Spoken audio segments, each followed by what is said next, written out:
അതിൻ്റെ ഒരു സ്റ്റോറി ഞാൻ പറഞ്ഞുതരാം. എൻ്റെ കയ്യിൽ വീഡിയോസ് ഫുൾ ഇരിപ്പുണ്ട്. അത് മുഴുവനും ഞാൻ എടുത്തു വെച്ച് നോക്കിയായിരുന്നു. അതായത് അവിടെ ടാസ്കിൽ ജയിച്ചിട്ട് കോയിൻ കിട്ടാത്തത് അക്ബറിന് മാത്രമാണ്.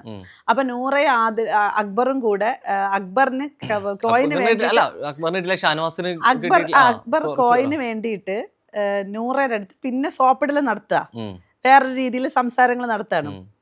അപ്പോൾ ഓരോന്ന് പറയാണ്, ഞാൻ അങ്ങനെ ചെയ്തല്ലോ, എൻ്റെ തൊഴിലാളി യൂണിയൻ ഇങ്ങനെയാണ്, അതായത് അയാൾക്ക് എടുത്ത ക്യാരക്ടർ കർക്കശക്കാരനായിട്ടുള്ള ക്യാരക്ടറാണ്, സ്വാഭാവികമായിട്ട് ഇങ്ങനെ അയാൾക്ക് നിൽക്കാൻ പറ്റുള്ളൂ. ഈ കാര്യങ്ങളൊക്കെ പറഞ്ഞ് നൂറയുടെ അടുത്ത് ഇത് പറയുമ്പോൾ നിങ്ങൾ എന്നെ ഡിസ്റെസ്പെക്ട് ചെയ്തു എന്നൊക്കെ പറഞ്ഞിട്ട് നൂറ ശരിക്കും പറഞ്ഞാൽ അക്ബറിന് നൂറ ശരിക്കും കാശ് കൊടുക്കണമായിരുന്നു, നൂറ ചെയ്ത ജോലിക്കുള്ള പ്രതിഫലം കൊടുക്കണമായിരുന്നു. പക്ഷേ ഈ തൊഴിലാളികൾ പറഞ്ഞ എന്തെന്ന് വെച്ചാൽ അക്ബർ ജോലി ചെയ്തില്ല, ചെയ്യാൻ നിന്ന ജോലിയെയും കൂടെ തടസ്സപ്പെടുത്താനാണ്.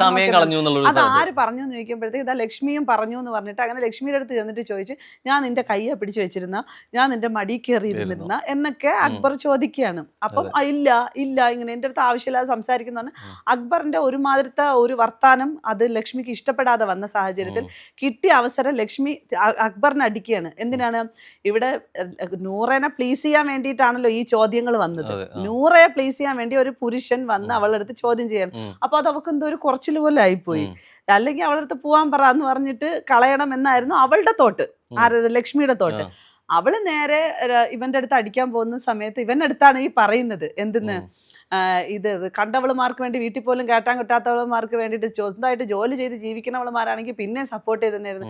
അവളുമാർക്ക് വേണ്ടിയിട്ട് എനിക്ക് ഇതിന്റെ ആവശ്യം, അവളെ സപ്പോർട്ടൊന്നും വേണ്ട എന്ന് പറഞ്ഞിട്ട് ഒരു റിട്ടേൺ ഒരു സാധനം, അതായത് പറഞ്ഞതിന്റെ മറുപടി പറയേണ്ടത് അക്ബറിനോടല്ല, അതിനെ ഇവരെ എടുത്തു വെച്ചിട്ടല്ലോ. അതാ പറഞ്ഞത്, അക്ബറിന്റെ അടുത്ത് പറയാണ് സ്വന്തം വീട്ടിൽ പോലും കേറ്റാൻ കൊള്ളത്തില്ല.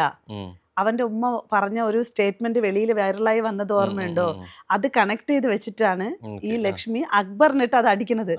ഒരിക്കലും നൂറയോ ആദിലയോ ഇവിടെ നിന്ന് നെവിനൊക്കെ ഇങ്ങനെ നോക്കുന്നുണ്ട്, പക്ഷെ ആർക്കും മനസ്സിലായില്ല ഇത് എന്തിനാണ് പറയണത്. അതായത് അക്ബറും ഇവളും ആയിട്ടല്ലേ. പുറമേക്ക് വരുന്ന സംഭവം എന്ന് വെച്ച് കഴിഞ്ഞാല് ഇതില് ആദില മറ്റുള്ള സംസാരിക്കുന്ന ആൾ, പിന്നെ നൂറ് അടുത്ത എപ്പിസോഡുകൾക്ക് നന്നായി സംസാരിക്കും, പക്ഷെ ആദില ഉരുളക്ക് പേര് മറുപടി കൊടുക്കുന്ന ഒരാളാണ്. ഈ ആദില കേട്ടിട്ട് എക്സ്പ്രഷനില് പുറത്തേക്ക് വരുന്ന സാധനം കുറച്ച് BGM കയറ്റിയിട്ട് അവള് വാക്കുകളില്ലാതെ